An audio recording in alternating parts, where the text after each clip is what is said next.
Hey there folks, John here with Through My Lens, and today I'm coming to you with another knife-related video.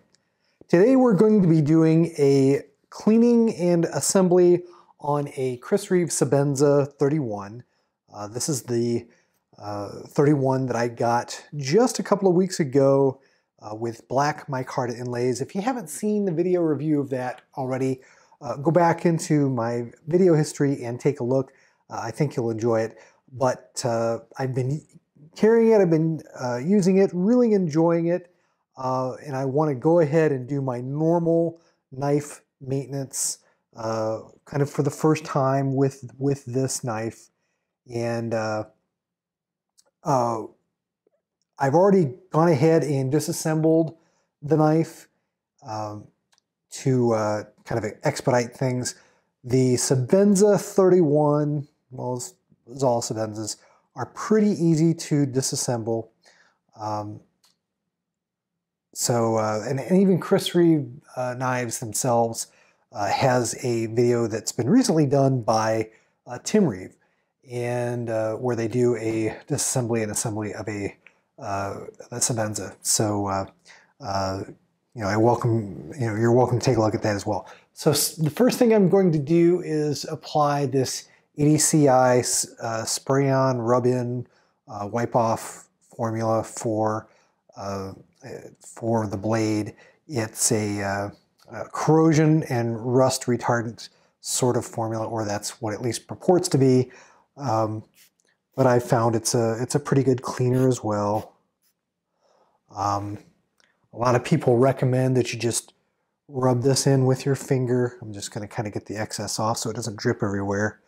But they recommend that you go ahead and rub this in with your finger. I don't know why, but okay. And I'm kind of trying to be careful to keep the the kind of pivot collar that's in the center of the pivot hole here. Trying to keep that in the knife because I don't want to remove it since this is going right back in.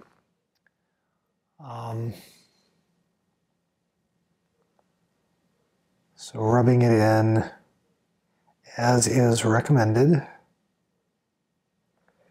And I'll go ahead and just wipe it off in terms of the excess.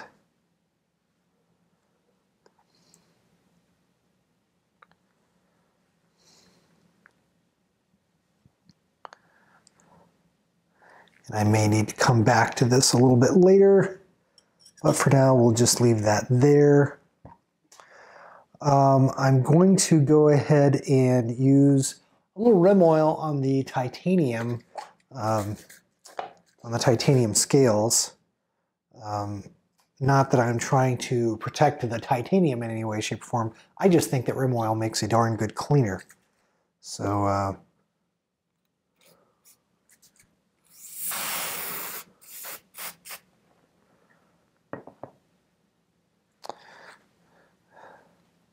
I'm just kind of cleaning the interior of this handle scale here.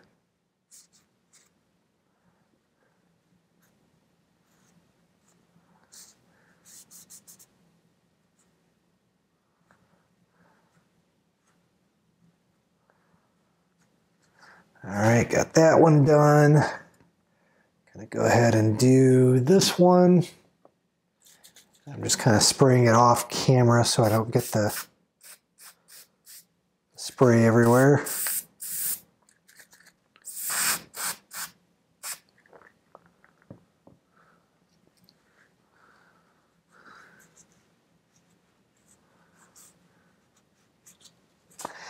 And while I'm doing this, I'll go ahead and mention that for all my knife maintenance and cleaning and disassembly and so forth, I use this Kerr knives and tool knife maintenance tray that you see here.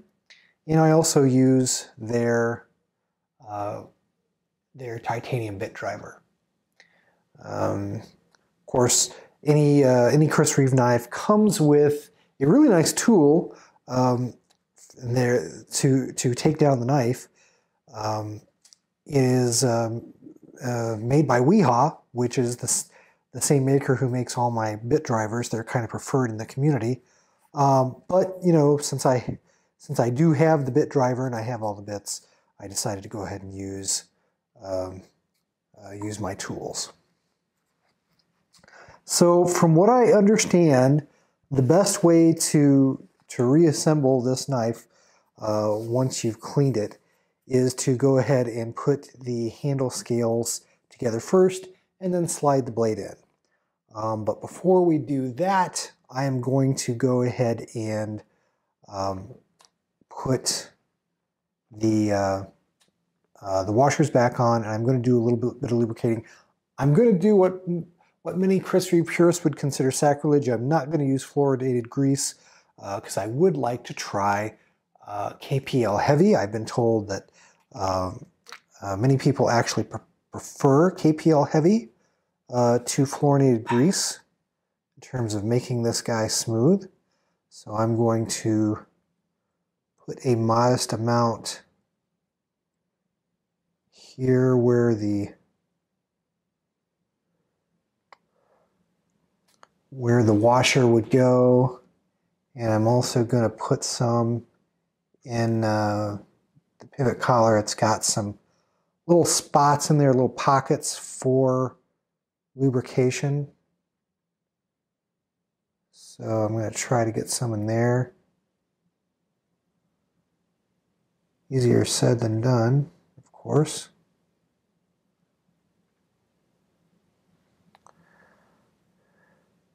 Get some on the other side here. And of course some in the detemp path.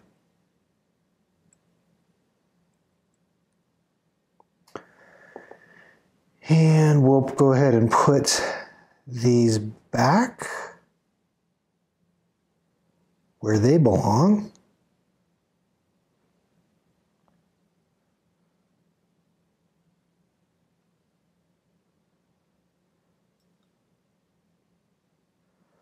Okay, and I'm just going to set the blade off to the side here while I reassemble the handle scales. Wipe my hands a little bit. Got a little bit of oil on them with the KPL. Oops, that doesn't go there.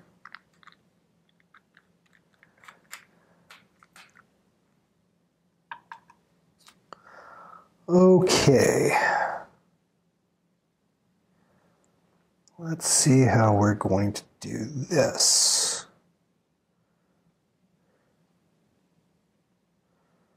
So this guy goes under here. This goes on here.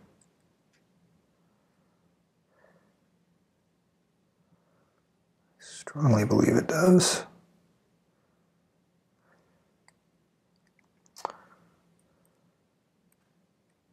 There we go. Got the spacer back in.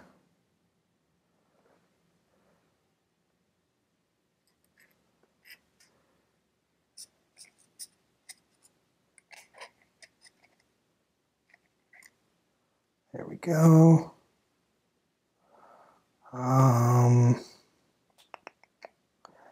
This is top. This is top.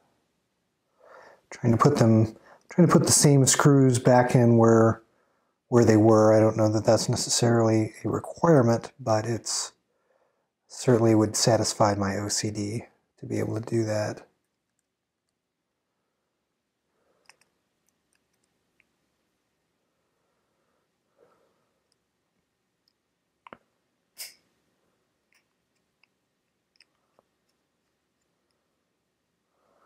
Onesie. Oops.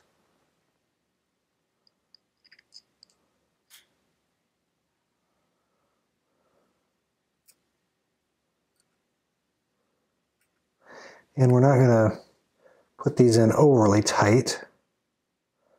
I just want to get them to where they bottom out. Because my guess is you're going to want a little slack if you're shoving that blade back in the center.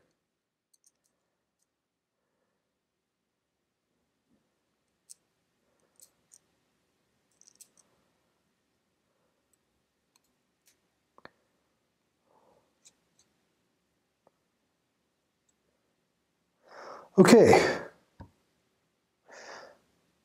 So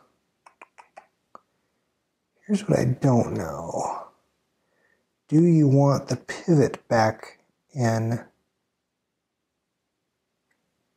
No, you couldn't possibly want that. Okay. So apparently what you want to do is you want to hold the lock bar open while you insert what is essentially the blade assembly here. I don't know how you do this without those washers sliding all over the place. That's kind of a mystery to me. Man, I hope that's okay. Looks like we're in. I will put the underside pivot in, or attempt to. Here's where the alignment of the blade is going to come into play, I believe. Probably make life a little bit difficult.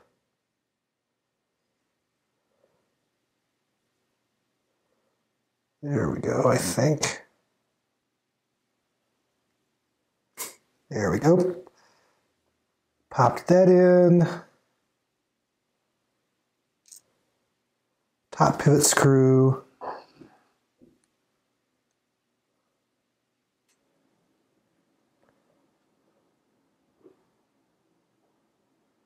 Got that down. I'm going to go ahead and tighten the handle screws all the way around. You probably don't need to go very tight. I'm just taking up the slack.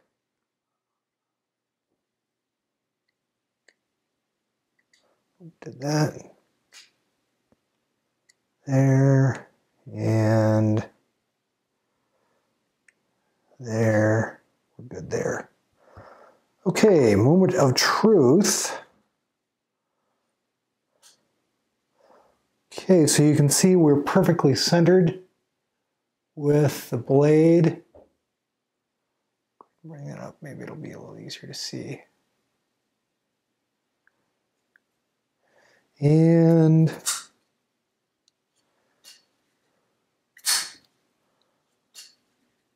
deploying very nice. Let's see. My hands are small, so it's not very easy for me to just crank it out like that unless I'm really high up on the knife.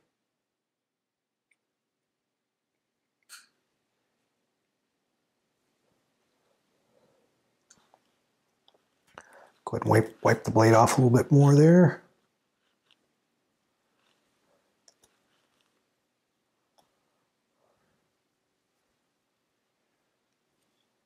But it does indeed feel very nice. I'm not sure I'm noticing yet a tremendous difference between the two different types of lubrications, but I am pretty satisfied with the cleaning and lubrication that I've done. So there you have it. There's my normal cleaning routine for a new knife.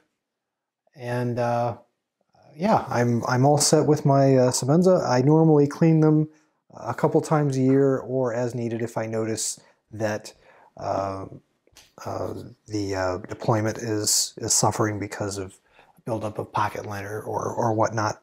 So yeah, I hope you've enjoyed this video. Take care. God bless. We'll see you in the next one. I hope you've enjoyed this production from the Through My Lens YouTube channel. If you did, please click on the like button and do share the video on social media. If you'd like to see more content like it, please do subscribe to the channel, follow me on Instagram and Facebook, and do check out Through My Lens at www.throughmylens.org.